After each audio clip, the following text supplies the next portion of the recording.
How to use the utility to create drop-down boxes with flyouts, navigation. So let's go to CSS. Let's go to CSS menu wizard.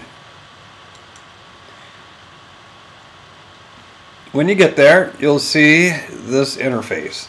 First thing you want to do is put a special class for your drop-down boxes. You can switch this around.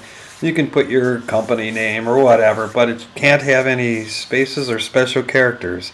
So I'm going to put loose here. Okay.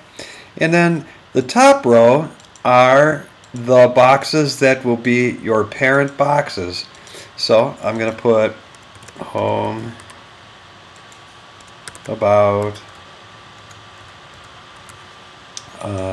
contact, maybe purchase, how about reviews, and whatever. Now the boxes under the parent boxes will be the drop downs. So under about I could put philosophy, mission, management. Maybe under contact I'll put email,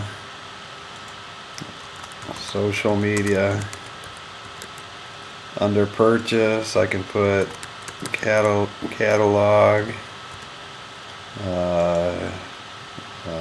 and that'll be good. And reviews. Okay, that'll be fine. Now we see that we'll have our 5 buttons, 3 of which will have drop downs. Okay, so the first thing you want to do is pick our colors. What is the button going to look like when it's just sitting there? Let's do something dark. And we could put a light color for the text. And then we could put an image if we want. But let's go back to hover. When you hover over it, it'll be a lighter blue. And so the text should probably be light. And now the drop down boxes, we're going to do something crazy which you probably wouldn't do. For the drop downs in the rest state, we'll pick a color. Since it's dark, we should probably pick a light color. And for the hover, we'll lighten it up some. And probably a light color. Once again, these are in case you want to do images instead of having backgrounds. And what this NavBG, this is only for testing. So let's say you have a nav bar that's going to go horizontal. This will give you an idea how the buttons are going to look on that horizontal bar.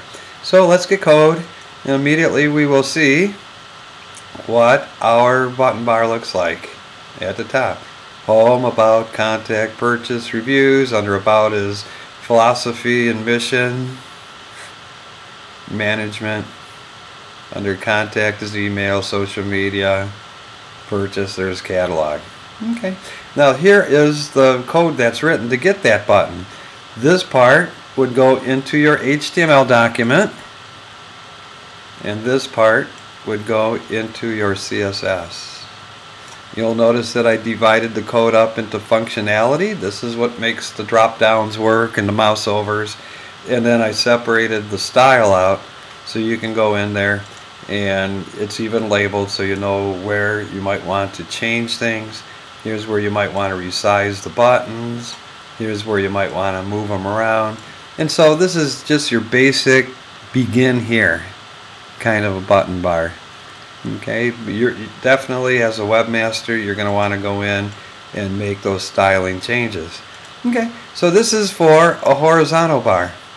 What happens if you want a vertical? Well, after you fill out all the forms, or before, you just hit vertical and get the code, and now all of a sudden you have your vertical buttons. Basic thing. It rewrites the code down here so that they're horizontal, and there you have it.